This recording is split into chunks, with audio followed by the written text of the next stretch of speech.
अपने माँ को होली घोस्ट या कोई देवी के रूप में उन्होंने दुनिया से नहीं जताया, क्योंकि अगर उस वक्त के दुष्ट राक्षसों को यह पता हो जाता कि यही होली घोस्ट है तो उसके पीछे पड़ जाते। और अगर ऐसी हालत आ जाती तो जीसस क्राइस्ट खुद इतने बिगड़ जाते कि उनकी जितनी भी संहार शक्तियां हैं उन्हें लेकर के वो तहस नहस कर देते।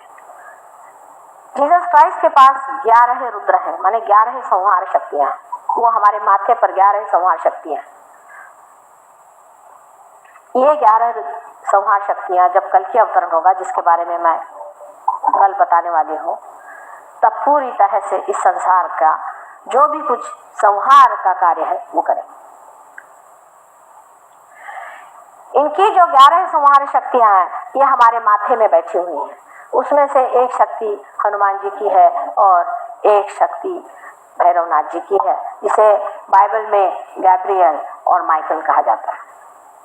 आप अगर अंग्रेजी में भी कहें तो भी आप उस शक्ति को जागरूक कर सकते हैं मंत्र में, या चाहे आप उसे हिंदी में कहें या संस्कृत में कहें तो भी वो शक्तियां आपके अंदर जागरूक हो सकती है। यानी आपकी जो राइट साइड पिंगला नाड़ी है इस पे हनुमान शक्ति चलती है।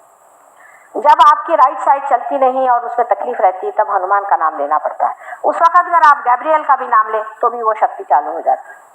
लेफ्ट साइड की जो शक्ति है उसमें सेंट माइकल या जिसे हम भैरवनाथ जी कहते हैं उनकी शक्ति चलती है। अगर लेफ्ट साइड आपको चालू करनी है तो आपको भैरवनाथ जी का सहारा लेना पड़ता है। अगर आप सेंट माइकल का भी नाम लें तो भी ये शक्ति आप चालू कर सकते हैं, या आप मंत्र से इसकी जांच कर सकते हैं, इसका पड़ताला ले सकते हैं कि जो हम बात कह रहे हैं वो सही है या नहीं।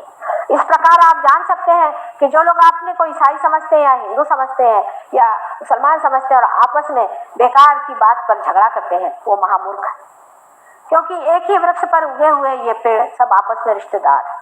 ईसा मसीह ने कहा कि those who are not against me are with me, ये सब उन डेटीज की बात कर रहे हैं कि जो हमारे अलग अलग चक्रों पे बसे हुए, ये सब रिश्तेदार हैं आपस में, बस हमारा ही रिश्ता उनसे नहीं जुटता है। इसलिए हम एक एक को पकड़ करके, जैसे कि पेड़ पर से आप फूल को हटा लीजिए, उसकी जीवंतता आप निकाल लीजिए और मृत पुष्पों को लेकर के आपस में लड़ते रहें, उसी प्रकार की ये एक दशा है।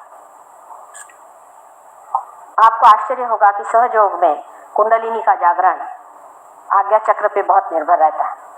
अधिकतर लोग आजकल के जो संसार में विवरण कर रहे हैं इन पे अहंकार की बड़ी छाप है, क्योंकि हम लोग ज्यादातर अहंकार से प्रवृत्ति में फंसते हैं। अहंकार ही हमको कहीं पे घुसाता है और अहंकार से ही उसको पुष्टि देने वाले जो कुछ भी कार्य हम करते रहते हैं। इस अहंकार को अगर ठिकाने लगाना है तो हमें जीसस क्राइस्ट को याद करना पड़ता है। आपके जहां मैं सबको सिंदूर लगा रही हूँ, आपको आश्चर्य होगा कि जीसस क्राइस्ट का ही चक्र में घुमा रही हूँ, उसी को मैं जगा रही हूँ। आप जो ये टीका मेरे माथे पर रख रहे हैं ये उसी के खून का टीका है, इसका प्रतीक है। इसलिए ये जो लाल रंग है इसका बड़ा महत्व है। इस खून में वो प्रतीक है जिसमें दिखा गया कि परमेश्वर ने अपना इकलौता बेटा इस संसार को दिया और उसको आपने खून से लथपथ कर दिया। उसकी पहचान है जिससे आप पश्चाताप करें और अपने मूर्खता पर और अपनी दुष्टता पर खिन्न हो और उसके बारे में विचार करें कि हमने ये क्या। हम लोग सोचते हैं कि ये माता जी ने सिंदूर लगाया है या हमने सिंदूर लगाया है तो यह कोई तो भी हिंदुओं का चिन्ह है।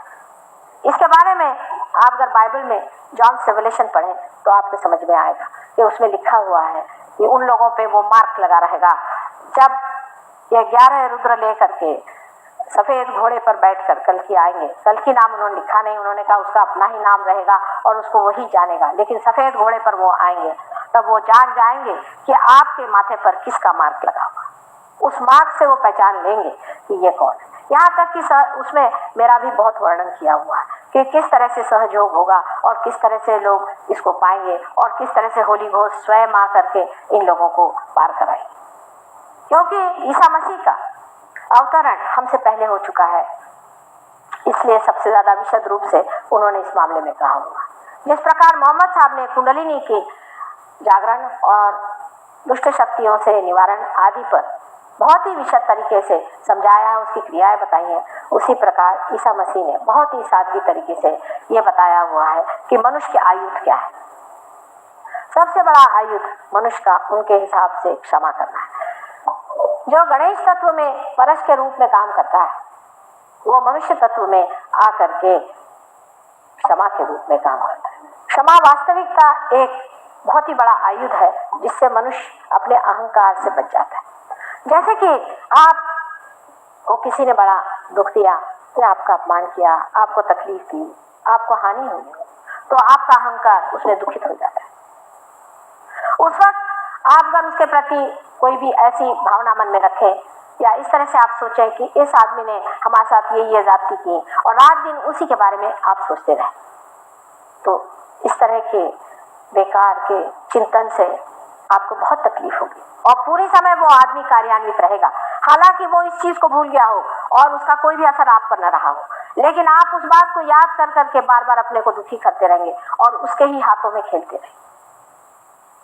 और जब हम कहते हैं कि सबको क्षमा कर दीजिए, सबको क्षमा करना ही मनुष्य का परम साधन है, तब हम करते भी क्या? ये भी एक बड़ा भारी असत्य है कि हम क्षमा करते हैं तो क्या करते हैं? एक मिथ है। क्या करते हैं? किसी को आपने कहा हमने क्षमा कर दिया, क्या किया आपने? कुछ नहीं किया।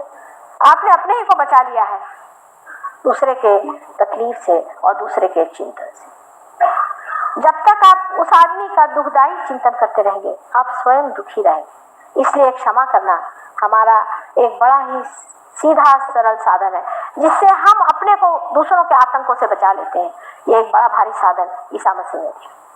ईसा मसीह के पास वो शक्तियां हैं, मैंने आपसे कहा कि जिसमें 11 रुद्र बसे हुए, लेकिन उन्होंने अपने को क्रॉस पे टांग लिया, क्रूस पे टांग लिया।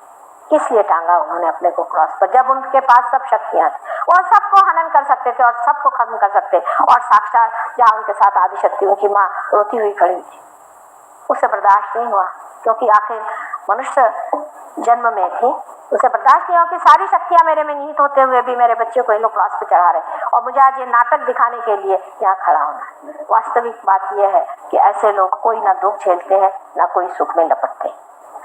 इनके लिए सारा खेल है और नाटक है, ये सिर्फ खेल खेलते हैं। और आकर के संसार में उन्होंने क्रॉस पे चढ़ के ये दिखाया कि कितने बड़े महामूर्ख लोग थे जिन्होंने उनको सूली पर चढ़ा। इसीलिए वो गधे पे सवारी करते थे, और इसका मतलब यह है कि उनकी सवारी हमेशा गधे पे ही रही। इसका सीधा प्रत्यंतर यह है कि जब आप में सर में दर्द हो, बहुत ज्यादा तकलीफ हो, पीड़ा हो, तब आप ये कहें कि हमने सबको क्षमा कर दिया। आप कोई दवा मत लीजिए, कोई आप उस पर इलाज मत करिए, सिर्फ आप करिए कि सब दुनिया के जितने भी लोग हैं जिन्होंने हमें सताया या जिस आज तक सताते रहे, सबको हमने क्षमा कर दिया। आप देखिए आपका सर दर्द चला जाए। विशेषकर सहयोगी जो कि इस कुंडलिनी शक्ति से प्रज्वलित है, उनके लिए तो इतने जल्दी काम होता है, क्योंकि आपके अंदर क्षमा स्वरूप जो ईसा मसीह है वो जागृत हो गए। अब देखिए कि इनकी जो जगह है आज्ञा चक्र पे है। आज्ञा चक्र हमारे अंदर जो ऑप्टिक चाइज्मा है, जहां हमारी आंखों की दोनों नर्व्स क्रॉस करती हैं, उस जगह बीचों बीच एक पॉइंट है। अभी इतना सूक्ष्म है कि डॉक्टर लोग इसे नहीं देख सकते, लेकिन वहां पर एक बड़ा ही सूक्ष्म सा दरवाजा है। इसीलिए उन्होंने कहा था कि आई एम द डोर। ये इतना अति सूक्ष्म दरवाजा है कि इससे अंदर से गुजरने के लिए ईसा मसीह जैसे व्यक्ति को इस संसार में आकर के गुजरना पड़ा, क्योंकि हमारे अहंकार की वजह से हमने उनको मारा, क्योंकि हम बर्दाश्त नहीं कर पाए कि कोई इंसान भगवान बन के कैसे आया है, कोई इंसान बन करके कहता है कि मैं भगवान हूं। ये मनुष्य बर्दाश्त नहीं कर पाता है और इसीलिए उसने उसको मारा था। उन्होंने कौन सी बुराई की थी? उन्होंने दुनिया भर के लोगों को अच्छा किया, दुनिया भर को अच्छी बातें सिखाई, सबको सिखाया कि तुम कायदे से चलो, अच्छे से चलो, अपने जीवन को सुव्यवस्थित बना। उन्होंने प्रेम की भाषा अपने आप करती रहे और हमने उन्हें द्वेष और तकलीफ और परेशानियां दी। लेकिन जो लोग आपको गंदी बातें सिखाते हैं और पाप कर्म में लगाते हैं और आपसे बताते हैं कि गंदे काम करते रहो और जितने करते रहोगे उतने भले बनोगे, ऐसे जो आपको बेवकूफ बनाते हैं, उनके रात दिन हम किताबें पढ़ते हैं और उनके चरणों में जाते रहते हैं। आज देख लिए आजकल के जमाने में जो गुरु लोग हम मानते हैं, एक से एक बढ़ के बिलंदर लोग हैं या नहीं है। उनके लिए हम अपने पैसे लुटाते हैं, उनके लिए दुनिया भर की चीज हम करने के लिए तैयार हैं, और अगर कोई ऐसा सच्चा आदमी आके खड़ा होता है उसको क्रूस पे चढ़ा देते हैं। महामूर्ख अहंकारी लोगों को एक बहुत बड़ा लेसन देने के लिए, उनको एक बड़ी भारी शिक्षा देने के लिए स्वयं साक्षात परमेश्वर ने संसार में अपने इकलौते एक बेटे को भेजा और उसको आपने क्रॉस पे चढ़ा दिया। ये आपके अकल के नमूने देखिए जो आपने तारे तोड़े हुए। और इसी प्रकार आप हर बार करते आए, पहले कोई भी इनकारनेशन आया तो इसी प्रकार मनुष्य करता गया और हमेशा सत्य से भागता, असत्य को पकड़ता गया और सत्य से भागता रहा। आज मैं सुनती हूँ लोग शिरडी बहुत जाते हैं, हालांकि अब वहां से साईनाथ उठ गए, वहां इतनी गंदगी कर रखी, वहां नहीं, लोग शिरडी जा रहे हैं। शिरडी इसलिए क्योंकि आज साईनाथ यहाँ मौजूद नहीं है। जब शिरडी के साईनाथ थे तो उनको खाने को नहीं था। आज सब लोग शिरडी में जाएंगे, क्यों? क्योंकि मर गए हैं तो ठीक ही है, क्योंकि अब शिरडी साईनाथ तो हमारे गले में बंध गए। हमारे शिरडी साईनाथ आपके कहां से हो गए?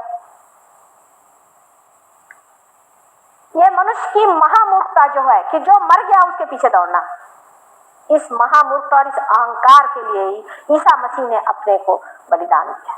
और आज भी मनुष्य उसी मूर्खता में बहा जा रहा है। जो साक्षात है, जो सामने है, प्रमाण है, उसे छोड़ करके और ऐसी चीज के पीछे दौड़ता है जो मर गया, खत्म हो चुका और आज उसका स्थान कहीं और।